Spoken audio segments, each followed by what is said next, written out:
Quase que a Ahsoka não aparece na série dela hoje. Salve telanautas, eu sou o Heitor Teixeira e a gente tá aqui para mais uma vez falar de Star Wars Ahsoka, que chegou na sua parte 6 com o episódio Far, Far Away, ou bem distante. Sem dúvida nenhuma, esse aqui é um episódio muito importante para a construção de universo que está sendo feita pelo Dave Filoni. Que é algo bacana, que pega toda essa ideia do George Lucas e expande, estica, aumenta, infla, pra gente não ficar com aquela história contada do ponto de vista de meia dúzia de pessoas da mesma família, no caso os Skywalker. A gente sabe que essa galáxia, seja ela qual for, tem bastante gente morando nela, então óbvio, tem muita gente pra contar a história lá, inclusive histórias essas que podem ser extremamente divertidas, fugindo do eixo daquela galera que a gente já conhece. Então, só vejo lucro aqui. Teve um ritmo, no geral, mais lento? Teve sim, vamos combinar. Tem bastante conversa, bastante bate-papo, apesar de algumas cenas grandiosas. Mas a gente tem que ser justo, porque os caras colocaram tanta coisa pro futuro dessa franquia que a gente vai levar um tempão digerindo isso tudo, inclusive porque tem muita coisa lá que não adianta chegar algum espertinho, engraçadinho, metido a manjador que faz vídeo no YouTube, chegar pra vocês e dizer, vem comigo, pega na minha mão que eu vou explicar tudo, porque eu tenho certeza que nem esses caras, dos mais experts, por enquanto sabem de tudo o que está acontecendo.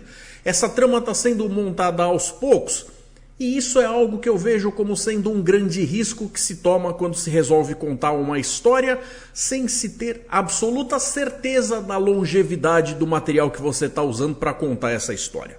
Porque veja, se você chega e explica tudo de cara, a galera reclama, de repente diz que é tudo muito expositivo, não teve mistério, não deu para saborear as coisas e tal. Mas o que o Dave Filoni está fazendo aqui, galera, é algo que vem há mais de uma década sendo montado desde lá atrás das animações, quando nem tinham certeza de que essas iam ser levadas a sério. O negócio já teve na mão de uma galera gigantesca sendo contado, aonde muita gente torcia o nariz simplesmente pelo fato da mídia ser outra.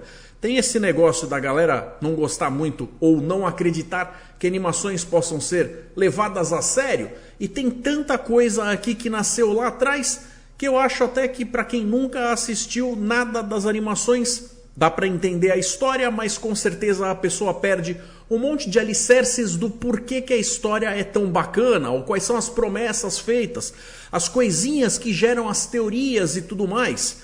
Agora, ele não tinha como saber que ele ia manter o contrato com a Lucasfilm por tanto tempo.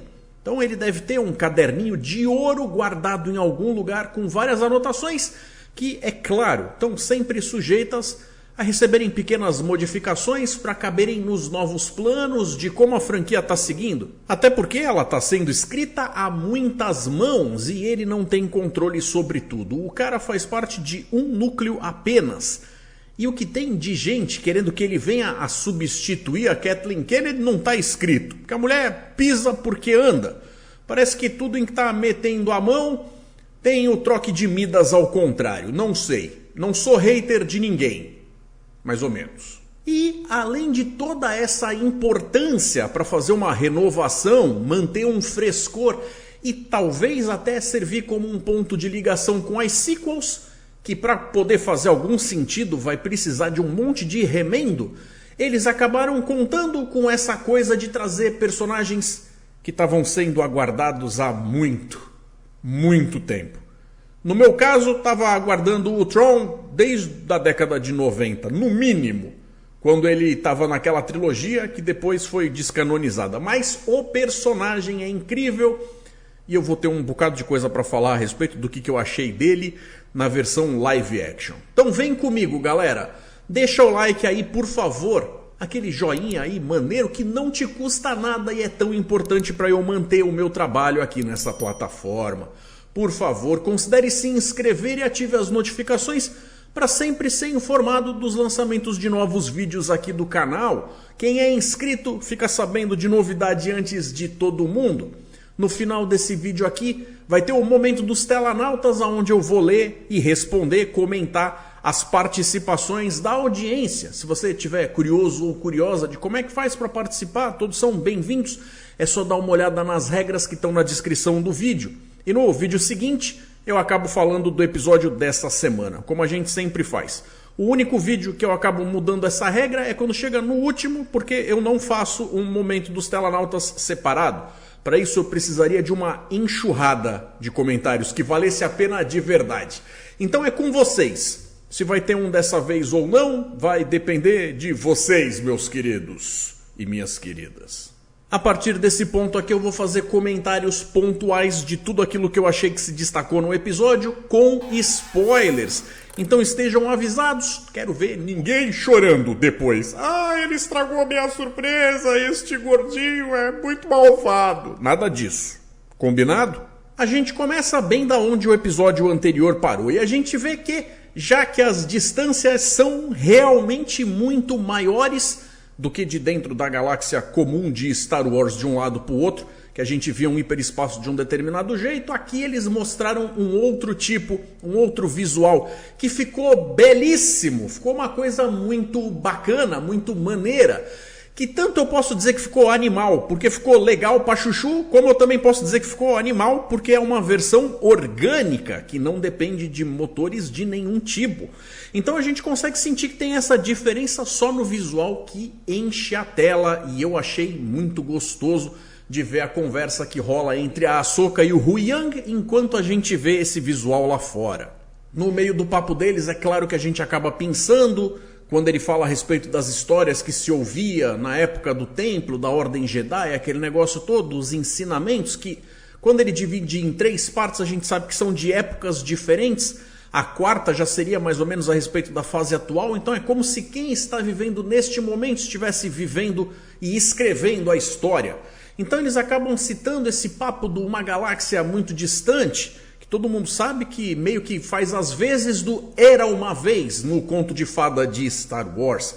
E a gente se pergunta, ué, será então que era o Huyang que estava contando essas histórias todas pra gente esse tempo todo, já que ele, além de tudo, é um droide milenar que tem mais de 25 mil anos? Mas não exatamente. Até porque a gente sabe que dentro dos planos originais do criador, George Lucas, tinha lá também o Journal of the Whills, como se fossem seres divinos, certas divindades, o que na Marvel talvez pudesse ser considerado ali até como uma espécie de derivação do Uatu, ou o observador, que vê o mundo sem interferir, mas relatando, fazendo uma compilação dessas coisas, quase que para poder contar para as gerações vindouras de alguma forma, aprenderem com o passado, com o que está acontecendo ali, entenderem os desejos e os desígnios da força.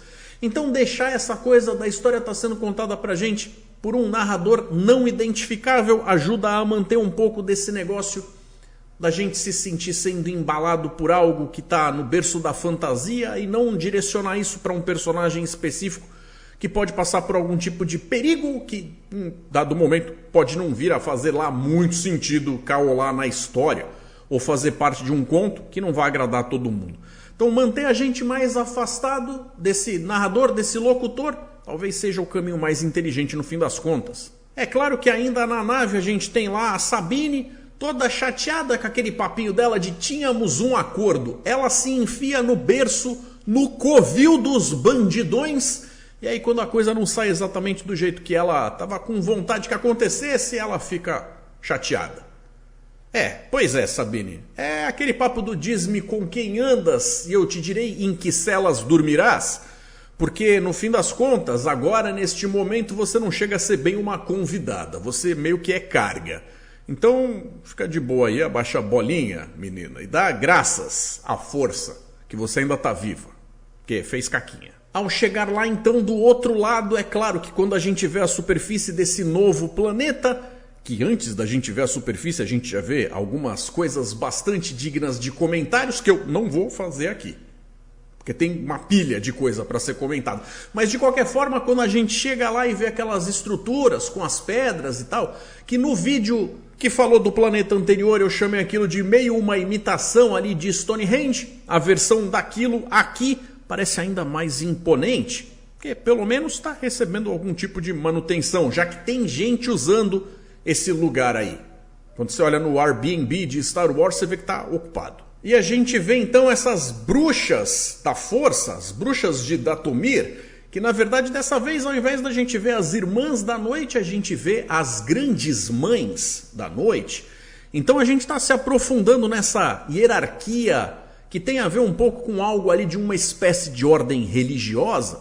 Se tem padre, bispo, arcebispo, cardeal, aquele papo todo. Por exemplo, na Igreja Católica a gente vê aqui que também tem algum tipo de hierarquia entre elas.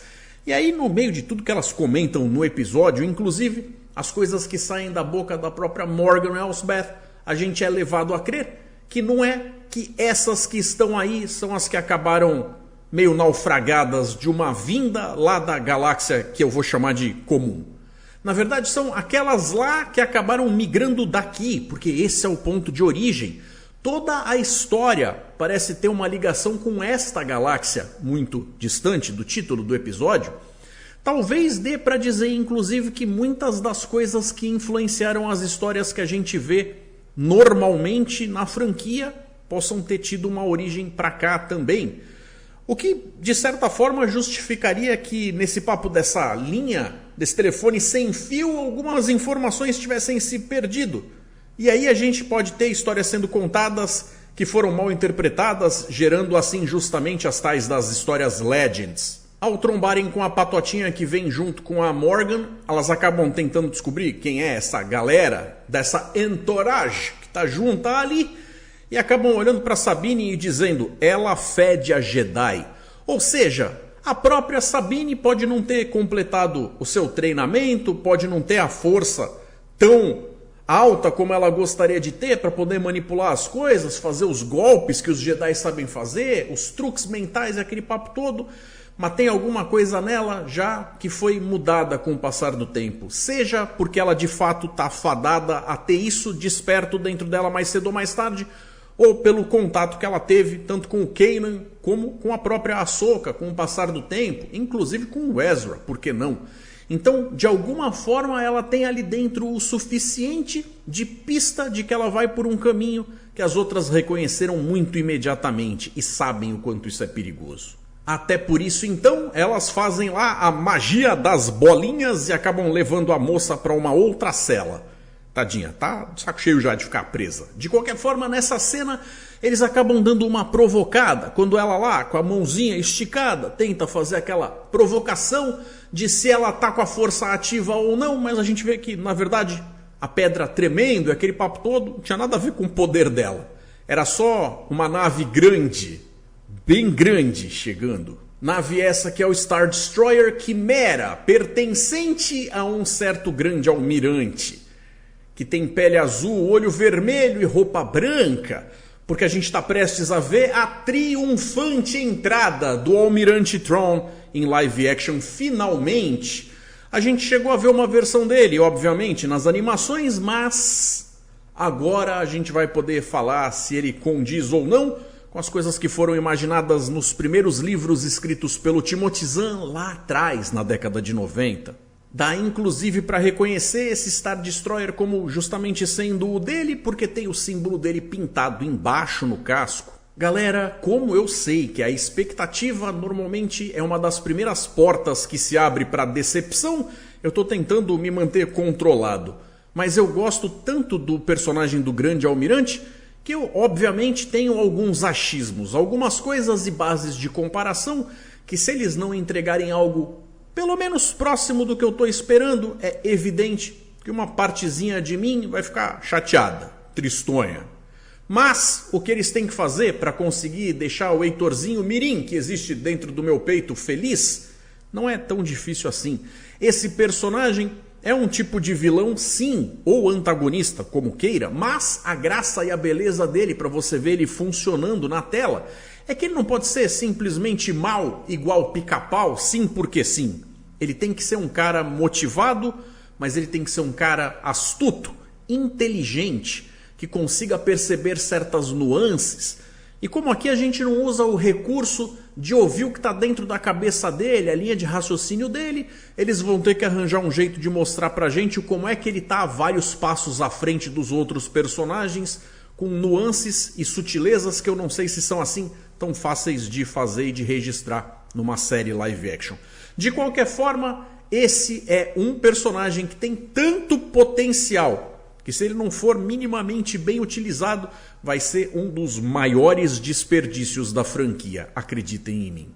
E como essa patota toda dissidente do Império tá aí há aproximadamente 10 anos sem receber reforços ou novas remessas de equipamento, há de se esperar que eles estejam usando as coisas meio em pique ali de racionamento, remenda o que dá, aquele negócio todo, e a gente tem um reflexo disso justamente na tropa dos troopers, que parece que está toda estrupiada. E aí junta alguns detalhes. Esses caras com esse jeito gasto, velho, com um remendo de todo tipo, essas coisinhas aí meio douradas na armadura, que lembram um pouco aquela técnica japonesa de quando se quebra um copo de porcelana, os caras montam um negócio de volta com aquela partezinha em ouro, porque os caras valorizam os defeitos e aquele papo todo que está dentro daquela filosofia. A gente vê que tem umas coisas ali vermelhas, tal. A gente está falando das grandes mães da noite, aquele papo todo, e aí vem a pergunta. Inclusive por causa da cena com os caixões flutuantes depois, que se você piscou, você perdeu. De qualquer forma, tem sim uma grande possibilidade de que esses não sejam, ou talvez não sejam todos eles, troopers vivos. Muitos deles podem ser sim corpos animados pelo poder das grandes mães da noite, como a gente já tinha visto acontecer com o Marok. Lembra dele? Aquele inquisidor que se fez tanta teoria para, no fim das contas, ser um peido verde da força. Aqui eu não duvidaria que as coisas vão por um caminho parecido. Se eu acho que isso é super condizente com a minha expectativa de Star Wars, é outro papo.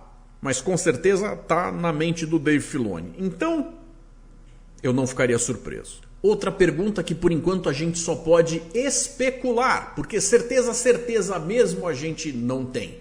Em vídeo anterior eu cheguei a citar que parecia que ele tinha meio que virado lá um cara de extrema direita, por assim dizer, por preferir aceitar a ordem sendo imposta através de uma mão de ferro, do que necessariamente ver a galáxia nessa desordem na mão de uma nova república tão incompetente, mas aparentemente não era bem isso não.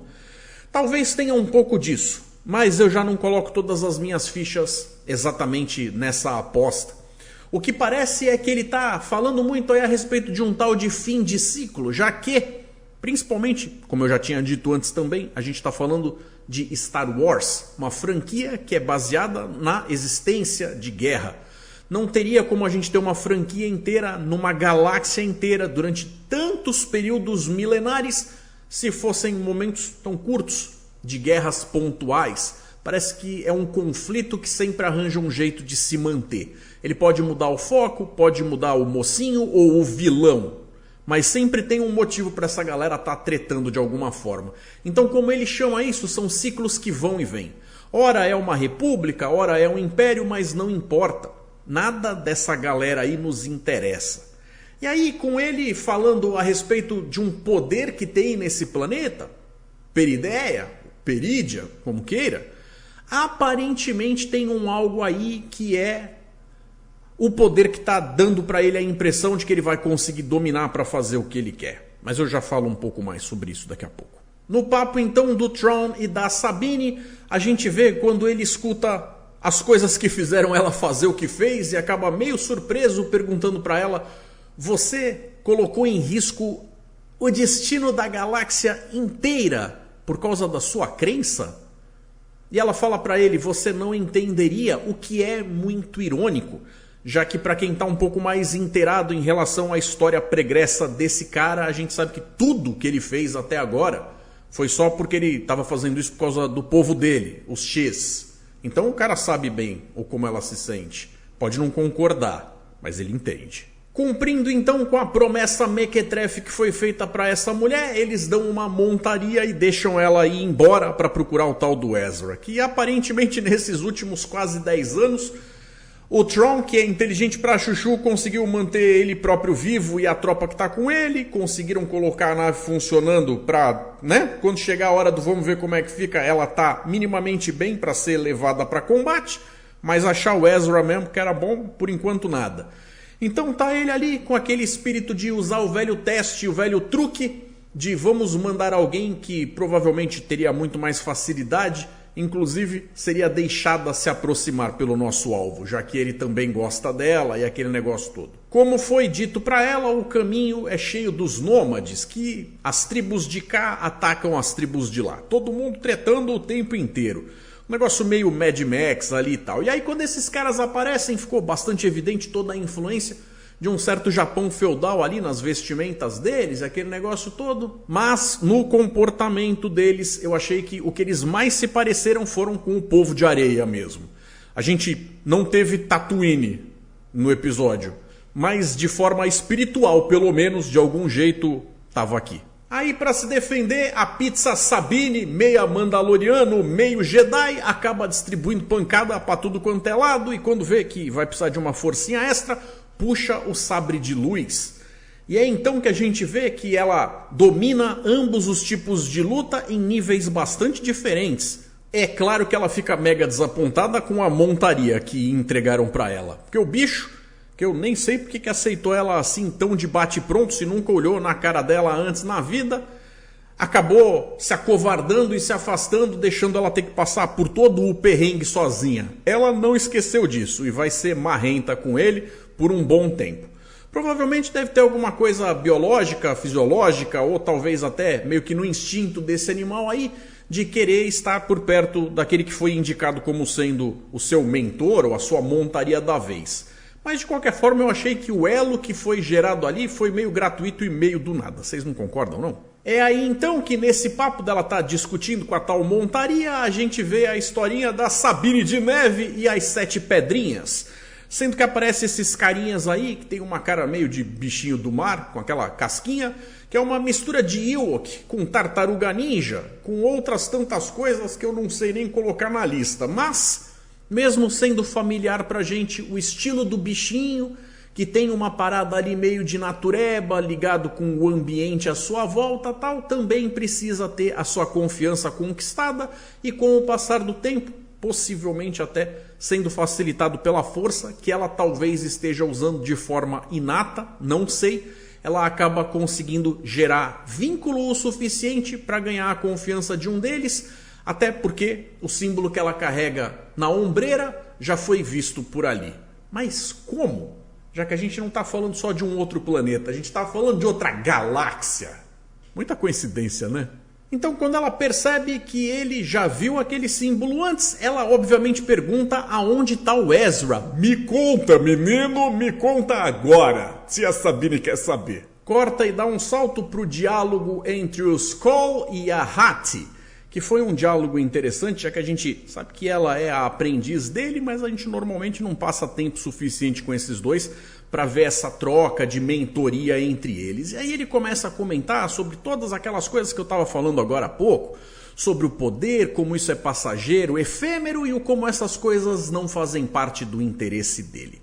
Quando ele cita a respeito do fato de que ele gostava de algumas coisas, filosoficamente falando, da época da Ordem Jedi, mas que ele não quer aquilo de volta, até porque ele percebe o quanto aquilo está fadado ao fracasso, a gente ainda tem uma ligação com outras coisas do tal poder que talvez só exista, ou, pelo menos se não for só, que existe em abundância nesse planeta aí e é canalizado pela patotinha da noite, que agora já tem irmã, tem mãe, tem aquele negócio todo, daqui a pouco tem as primas.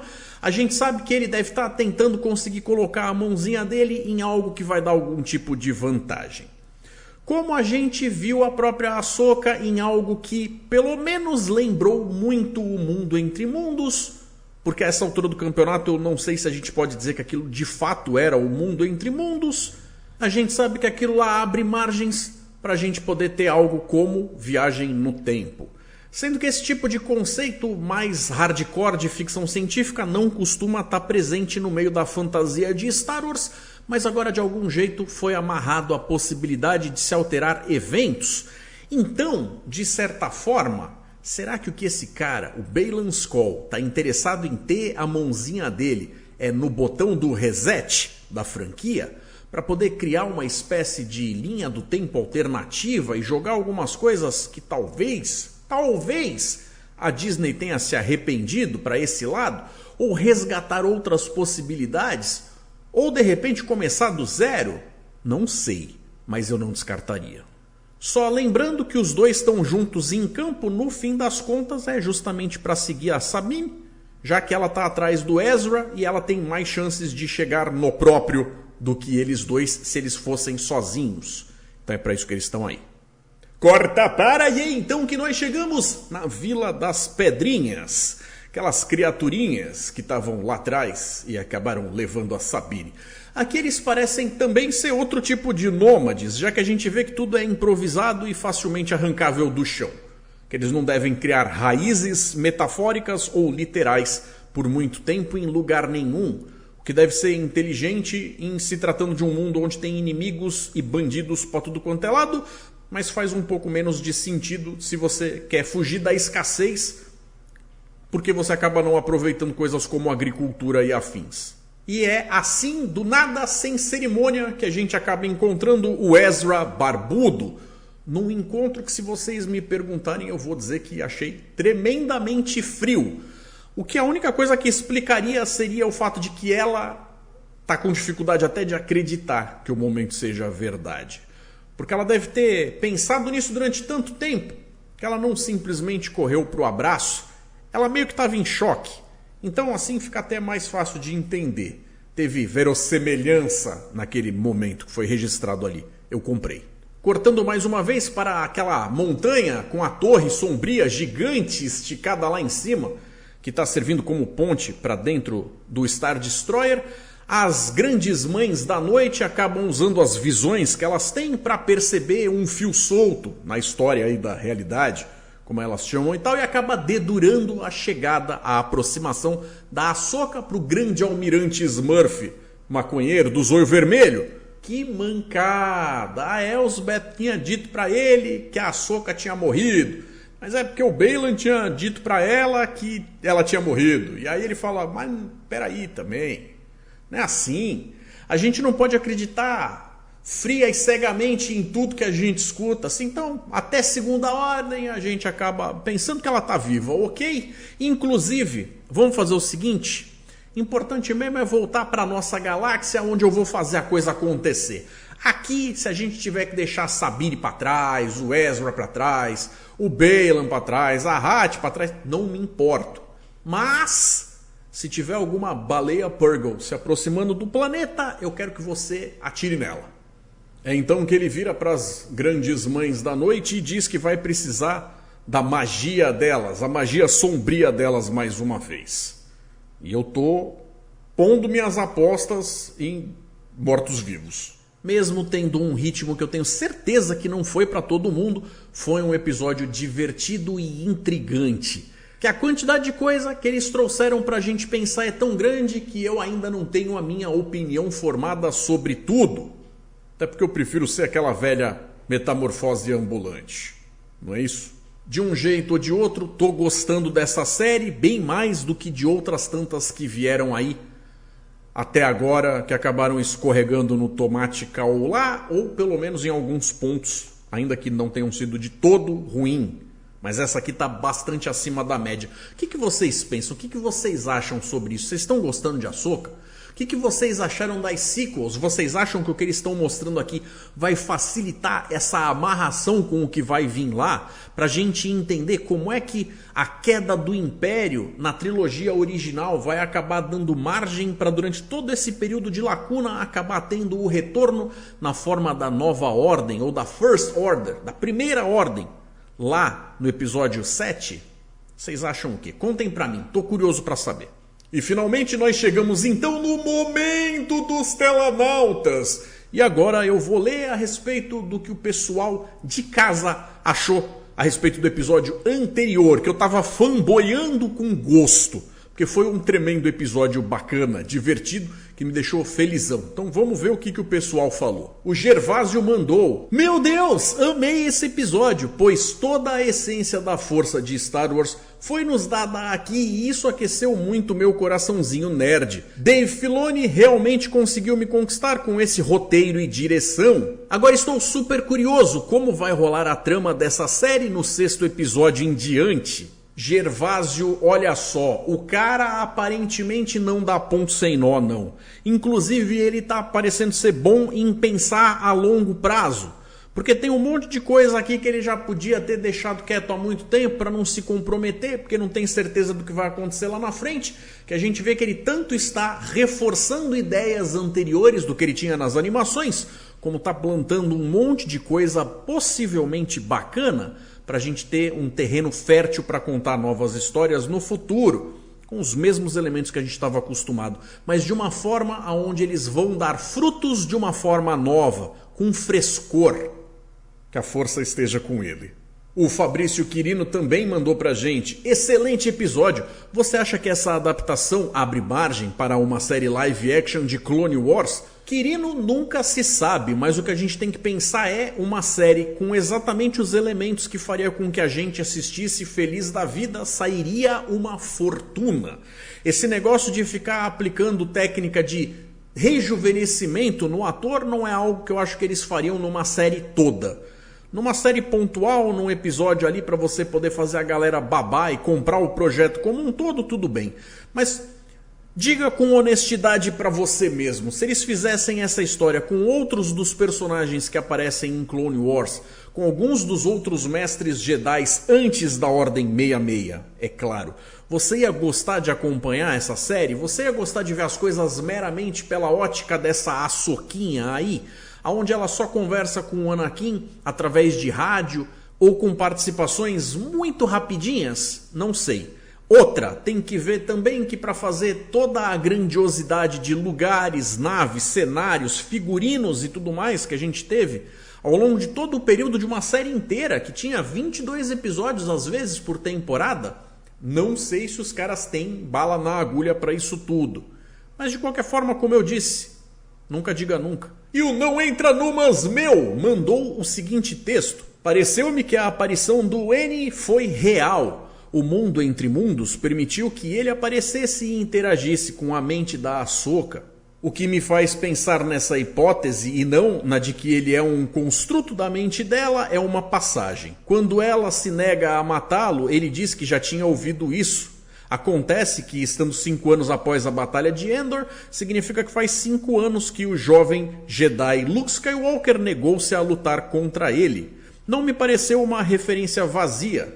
O que achas? A gente sabe que a Ahsoka sempre teve um pezinho num lado um pouco mais místico, então não é de se estranhar que ela acabe voltando num momento onde a mente dela seja embalada pela força para poder sobreviver, talvez até de uma forma mais ou menos parecida com o que aconteceu com a Leia lá nas sequels, quando ela estava do lado de fora no vácuo e acaba voltando para dentro da nave para conseguir sobreviver e tal. Se o Anakin de fato estava lá, talvez uma espécie de eco dele. Agora, se ele de fato, o espírito ou alguma coisa assim, estava lá, não sei. Finalmente chegamos então no Mauro Duarte.